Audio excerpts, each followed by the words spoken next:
কিন্তু উস্তাদ ছাড়া আলেম হওয়া যায় না। এই কথাটা খুব সূক্ষ্ম বিষয়, যেহেতু আলেমদের সংখ্যা বেশি এই জন্য বোঝা সহজ হবে। আল্লাহ রসুল বলেছেন, আলেমদেরকে রসুল কি বলেছেন? ইন্নাল উলামা ওয়ারাসাতুল আমবিয়া ওয়া ইন্নাল আমবিয়া লাম ইউওয়ারিসু দিনারান ওয়ালা দিরহামা ওয়া ইন্নামা ওয়ারাসুল ইলম ফামান আখাযাহু আখাযা বিহাজ্জিন ওয়াফির আও কামা ক্বালা আলাইহিস সালাতু ওয়াস সালাম। আল্লাহ রসুল আলেমদেরকে বলেছেন ওয়ারাসাতুল আম্বিয়া, আলেমরা হচ্ছেন নায়েবে নবী, ওয়ারিস। একটু খেয়াল করে শুনতে হবে এই বিষয়টা, অনেক প্রশ্নের উত্তর এসে যাবে। আল্লাহ রসুল আলেমদেরকে বলেছেন ওয়ারাসাতুল আম্বিয়া, আম্বিয়াদের ওয়ারিস। এই জায়গায় ওয়ারিস না বইলা আল্লাহ রসুল আরো অনেক শব্দ ছিল বলতে পারতেন, কিন্তু এমন এক শব্দ বলেছেন তার যুক্তি সংযুক্তি থাকে। ইঞ্জিন চললে প্রথম ডাব্বা চলে, তাই কিনা? দ্বিতীয় ডাব্বা কখন চলে? যখন প্রথম ডাব্বার সাথে তার সংযুক্তি থাকে, লাইন থাকে। তৃতীয় ডাব্বা কখন চলবে? যখন তৃতীয় ডাব্বা দ্বিতীয় ডাব্বার সাথে লাগা থাকে। এখন যদি ইঞ্জিন ছেড়ে দেন আর মাঝখান থেকে প্রথম ডাব্বাকে সরাইয়া দেন, দ্বিতীয় ডাব্বা চলবে? কেন চলবে না? কারণ দ্বিতীয় ডাব্বা চলতো কখন? যদি প্রথম ডাব্বার সাথে তার সংযুক্তি থাকতো। আর প্রথম ডাব্বার সংযুক্তি পর্যন্ত সংযুক্তি আছে, মাঝখান থেকে যদি ওই বাবার মতো ছুঁচা যায় তাইলে সে রসুলের মিরাজ পাবে না, সে নিজেকে আলিম দাবি করতে পারে না। এই জন্য আমরা বলি ওস্তাদ ছাড়া কেউ নিজেকে আলিম বলবে এটা অসম্ভব। তুমি বাংলা বই দেখা ফতুয়া দাও, যা ইচ্ছা তাই করো, নিজেকে আলিম দাবি করতে পারবে না। আলিম হইতে হইলে রসুল পর্যন্ত সংযুক্তি লাগবে। একটা সহজ উদাহরণ দেই, আরো সহজভাবে বুঝবেন। যেমন আমি বুখারী শরীফ পড়েছি, আলহামদুলিল্লাহ বহু উলামায়ে কেরাম বুখারী পড়েছেন, আমার মতো আমার চেয়ে ভালো পড়েছেন।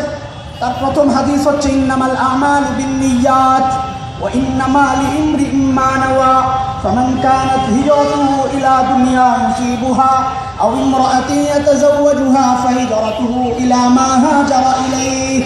এবারত হেরফের বিভিন্ন রিওয়ায়াত আছে, এটা হচ্ছে মোটামুটি একটা কথা। বুখারীর এই হাদিস আমি তো পড়েছি ঢাকায় ফরিদাবাদ মাদ্রাসায় হযরত মাওলানা আব্দুল হাফিজ রহমতুল্লাহ আলাইহির কাছে, দেওবন্দে পড়েছি নাসির খান রহমতুল্লাহ আলাইহির কাছে। তাইলে আমার এই হাদিসের উস্তাদ আছে, সংযুক্তি লাগাইয়া দিছি। ওই 41 নম্বর ডাব্বা হইলাম আমি, 41 নম্বর ডাব্বার সংযুক্তি লাগছে 40 নম্বরের সাথে। বলে 40 নম্বর আবার 39 নম্বরের সাথে লাগা আসেনি? বলে হ্যাঁ লাগা আছে, কারণ আমার এই দুই উস্তাদের উস্তাদ হচ্ছেন শাইখুল আরব ওয়াল আজম হযরত হুসাইন আহমদ মাদানী নওয়ারাল্লাহু মারকাদা। বলে ওই 38 নম্বর ডাব্বার খবর কি? বলে হ্যাঁ 38 নম্বর ডাব্বা ও 37 নম্বর ডাব্বার সাথে সংযুক্তি আছে, কারণ তিনি এই হাদিস পড়েছেন শাইখুল হিন্দ হযরত মাহমুদ হাসান দেওবন্দির কাছে।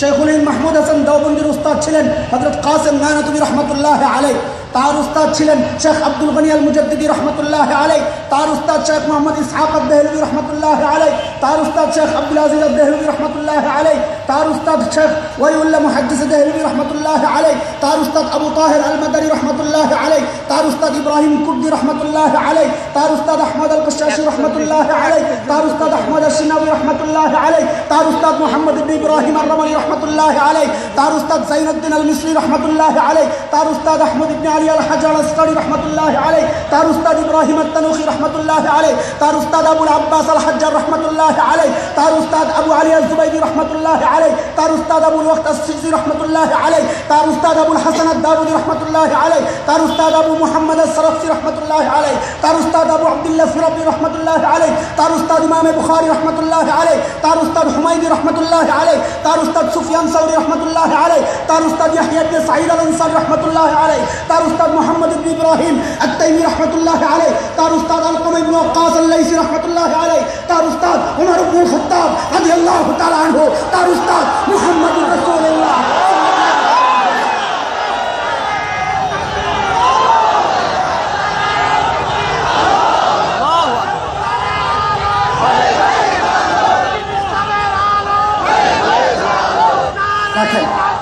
দেওবন্দি আলিম কি জিনিস বুঝে নাও, দেওবন্দের আলিম হচ্ছে ওয়ারাসাতুল আম্বিয়া, যাদের এলেমের সনদ রসুল পর্যন্ত গিয়ে লাগা, যাদের ফিকহের সনদ রসুল পর্যন্ত গিয়ে লাগা, যাদের জিহাদের সনদ রসুল পর্যন্ত লাগা, যাদের তাবলীগের সনদ রসুল পর্যন্ত লাগা, যদি সত্যিকার আলেম কেউ দাবি করতে থাকে, দাবি করার মতো যোগ্যতা কারো থাকে, একমাত্র উলামায়ে দেওবন্দের আছে। আলহামদুলিল্লাহ, আলহামদুলিল্লাহ, সুম্মা আলহামদুলিল্লাহ। কাজে কাদের বিরুদ্ধে অপপ্রচারে লিপ্ত হও, একটু বুঝা শুনা লিপ্ত হইও। এটা ইংরেজরা শুরু করেছে। আমরা মনে করি আমরা কাউকে দালাল বলতে চাই না, আমরা কারো দালাল এটা আমরা বলতে চাই না, কাউকে মুশরিক বলতে চাই না।